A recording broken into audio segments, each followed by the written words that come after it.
Good Sunday morning, folks, and thank you for joining us on Inside the Valley. I hope you all are having a fantastic weekend, enjoying your Sunday breakfast, maybe your cup of coffee. Thank you so much for tuning in with us.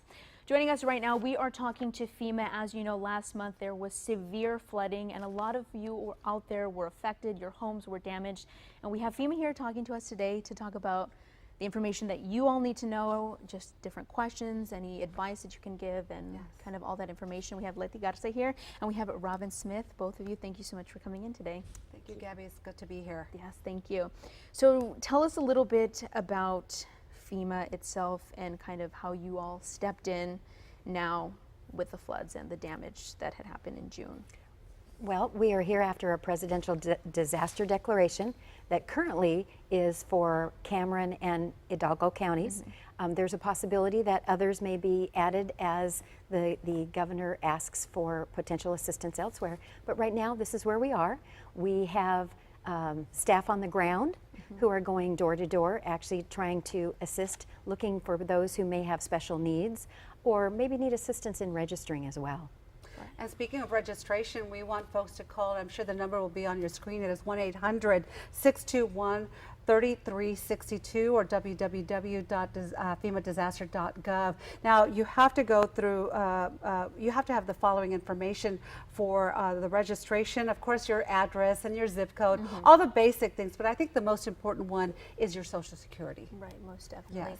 And of course, people can apply still at this moment as long as they go online and go through that application process, about 20 minutes of that information. It doesn't even always take that long. So yes, they don't even have to go online. They can go to 800-621-3362 or www.disasterassistance.gov. This is true. The situation with the Social Security number also, we've been asked that several times recently. Yes. And while maybe perhaps one of the parents in a home doesn't have a Social Security number, if one of the children do, they are able to actually apply. Doesn't matter how old the child is. The child can be maybe 2 days old, 3 days old. Okay. As long as that child has a Social Security number, you're eligible to apply for FEMA assistance. And also, after you've applied for a FEMA grant, you can move on and also apply for a Small Business Administration loan. And I know there's like a misconception because it says business, but no, SBA and FEMA work together. As Robin once said, we are attached at the hip. We're working together. And so it's really important that you, if you're able to, you should apply for an SBA loan for your house damage, because they offer very, very low interest loans. But in addition to that, the other part of it is that FEMA grants are, I think the average right now is between $5,000 and $6,000. So that's not going to come close to making a lot of the repairs. And I look at the SBA loan kind of like a safety net. You may not want a loan. Obviously, we would all prefer to have free money, but it may be that you think you've got the repairs made now, and you find, with as warm as the weather's been, that you could put the sheet, if you put the sheetrock back in and the insulation back in, and you don't let those 2x4s or the studs dry, you essentially have created a terrarium. You may have mold growing again. Or the builder maybe comes in later and he says, hey, this is not all the damage that's here, well, you have some other things.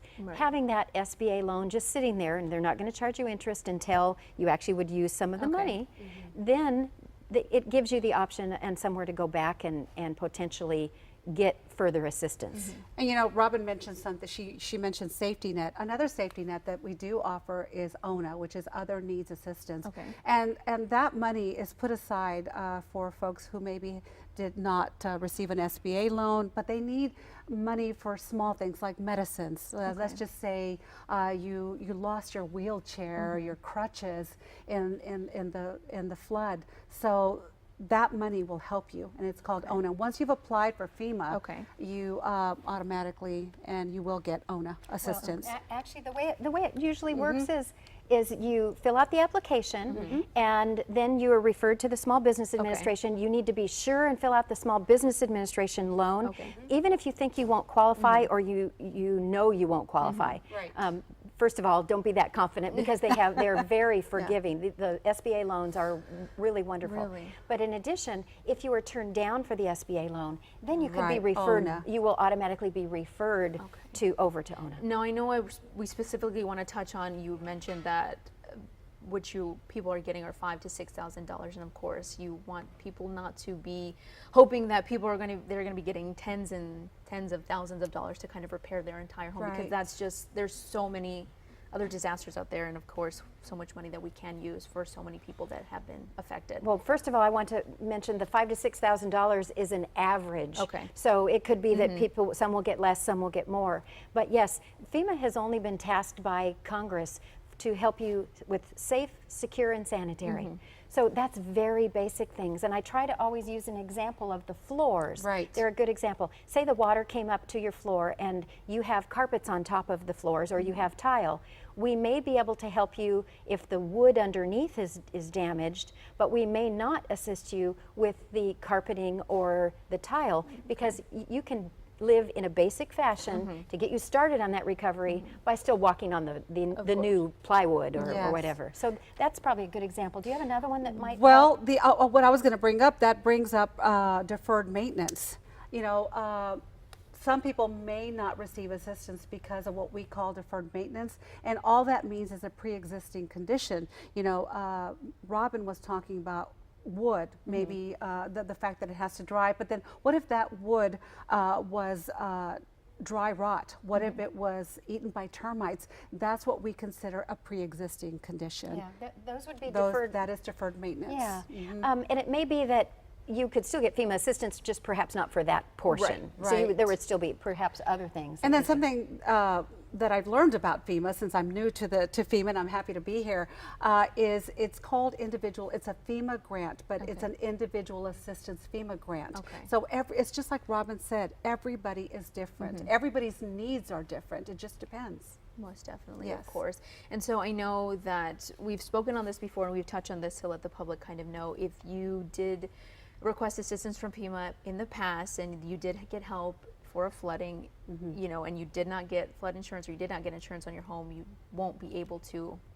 You may not qualify Right. for all of the FEMA assistance. One thing I do want to mention, though, is for those who were damaged and received FEMA assistance in 2015, we actually, as part of their FEMA grant, purchased flood insurance for 3 years Wow. for many people. Wow. So they really do need to call back if they suffered damages this Okay. time and say, hey, do I still have coverage under that? It was right on the cusp of that time period, Wow. because it would have been 2015 would have been the Memorial Day floods. Right. So it's worth checking into.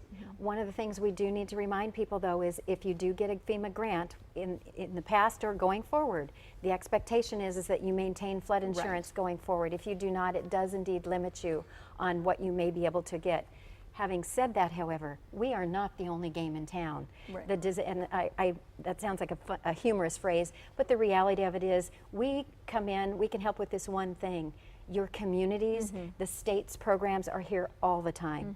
And the state and FEMA will be opening disaster recovery centers. Right. We don't have the exact locations yet. They're trying Right. to locate them. But there will be a number of different options in there. So even if you apply for FEMA funds and may not receive them, come down to the Disaster Recovery Center and talk to people down there. It may be that there's some other people out there or other organizations out there who may be able to assist. Most definitely. I want to go back to the insurance. You know, we were talking about getting flood insurance. Our administrator, Brock Long, has come up with a new strategic plan, and part of that plan, one of the prongs of that plan, is just cultural awareness of flooding. I heard on Channel 5, I was watching a news story where one woman who was flooded said, I've never gotten insurance because I never thought I would flood. Right. So one of the things that Mr. Brock Long is trying to do is close that insurance gap all across the country. So even if you don't live in a floodplain, it's really important, because it's not when, it's not if, that is, it's when. Right. Yeah, it's when you're going to be hit with a natural disaster. Of course, and again, just to touch briefly before we go, people can call, contact, go to the website, apply if you haven't applied, if you have had damage to your home. That number is 1-800-621-3362. And FEMA is currently on the ground right now in the valley going, Yes. assessing the damage in different areas. Is there anything else quickly that you'd like to mention? Actually, there is. Most people will receive some form of correspondence with FEMA. Okay. I want people to understand it's written in what I would call government gobbledygook. So if it's confusing at all, take that down to the Disaster Recovery Center. Any Okay. letter you get should be looked at as a call to action. It means we don't have enough information to go further, so we've put your file on hold. Take your letter down to the Disaster Recovery Center or call the 800 number back, which is our helpline. And it may be that if you provide us with some additional information, we can then perhaps move forward. May I add one more little thing? You really have to go over that application with a fine-tooth comb. I mean, any letter you leave out, or any number that you leave out may, not qualify you for a grant. So you need to make sure that you fill out that form as precisely as you can. Of course, of course. Well, thank you ladies so much for coming in. I hope we answered some questions that you all had or clarified things. And of course, if you have any more questions or any more things you want to ask, you can go ahead and call that 1-800 number. We're going to pop it up right there on the screen. Thank you again, ladies, for coming in. We really appreciate it. Gabriela. Appreciate you.